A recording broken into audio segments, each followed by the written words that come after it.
Hey all. So it's been a bit since I posted an update on my Raycaster, and I have quite a few cool things to show. I've been working on it to some degree almost every day since my last video. And one of the first things that I retooled was the AI system. So now I have this state machine, essentially where I have different behaviors implemented and I can add new behaviors later if needed. And then based on game logic, flip which behavior or state the enemy is in, and then the corresponding code will kick in automatically. So I've only implemented a couple that are in the engine. One is search, one is chase. So search, which is down at the bottom here, will, not all of these are states, but the search will check to see if it has line of sight with the player, and if so, the enemy will then set into chase state.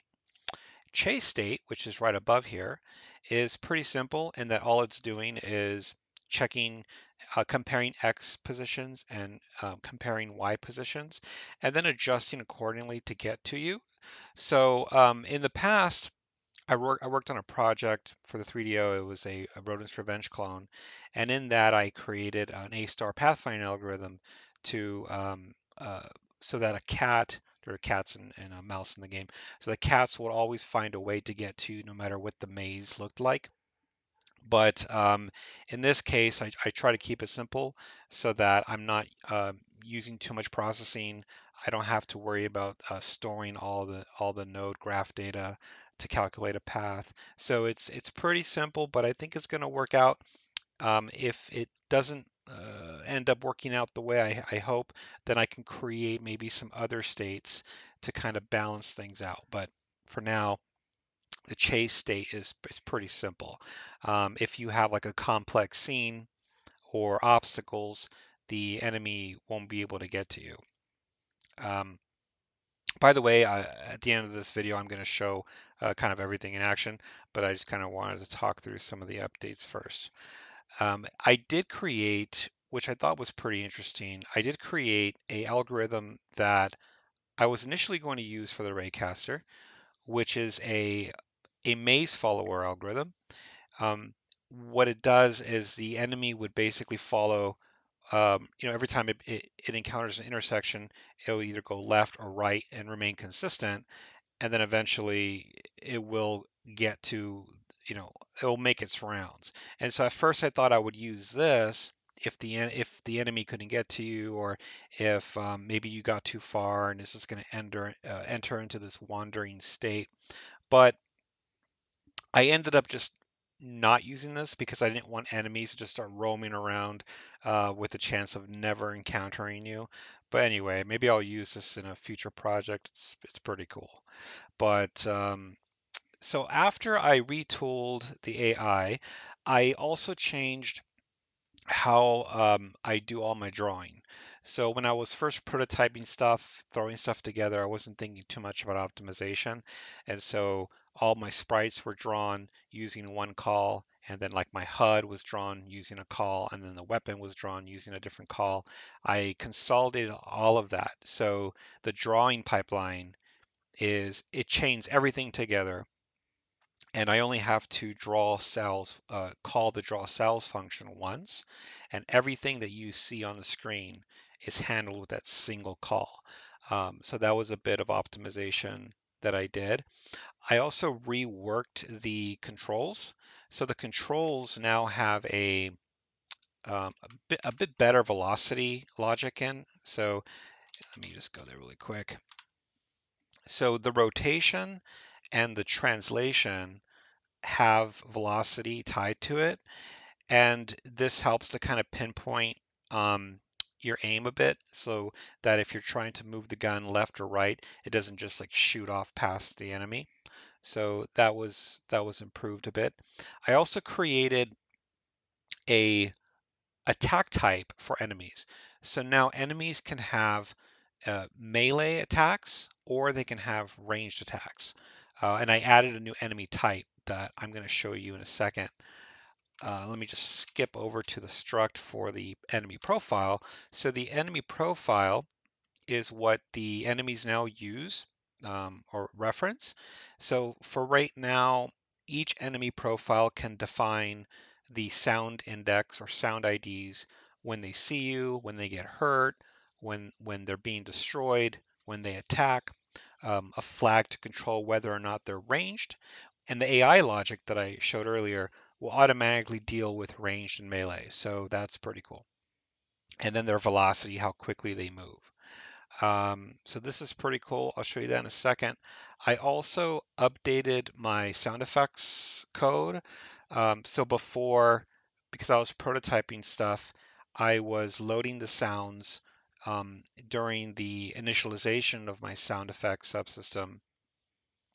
But instead of doing that, I just created the ability to load a sound effect from the sound effects subsystem, and then depending on the handler the game logic is in, it can choose what to load.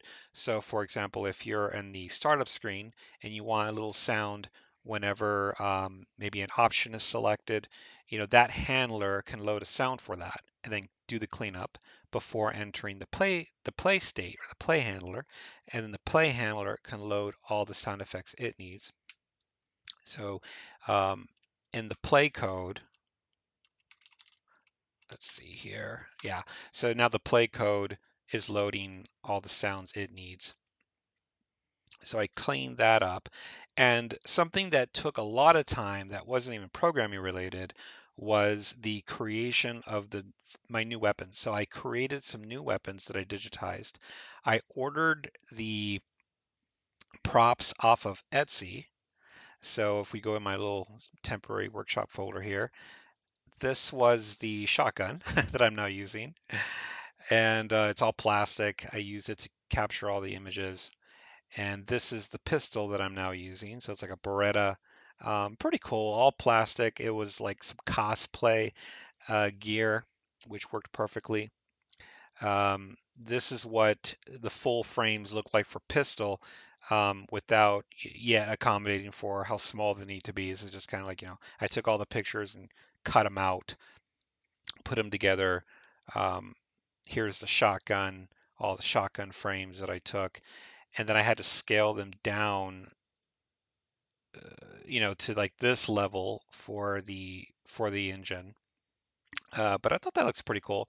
My hand looks a bit like Bart Simpson, but maybe I can tweak the colors later. So with all that said, let's start this up and just have a look at some of the different things. I also made it so that now weapons can rotate. So every time you press A, it will cycle through them. You start off with no weapons. So now every weapon has a flag, and I can just do some simple bitwise operations around weapons. So if I come down here and move the mouse.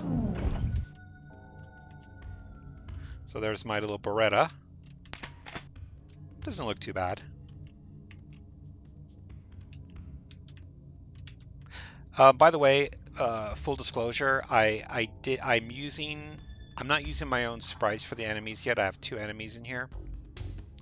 Later, I'm going to change that out.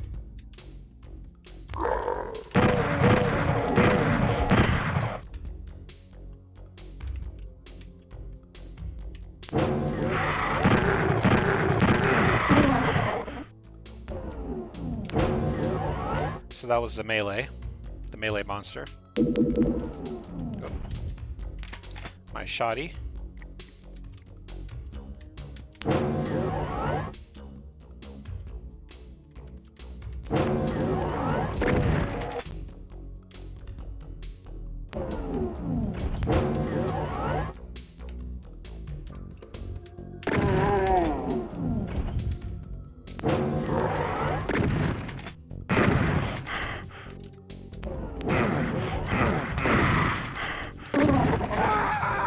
And as you can see, I suck at my own game.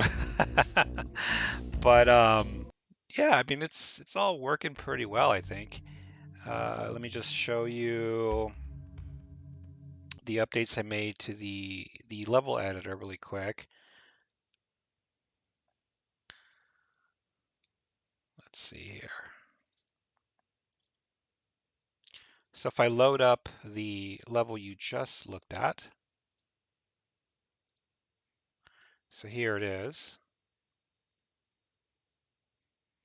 Try and get this whole thing in screen, but I don't think I'll be able to. Yeah. But this is the area we were just running in.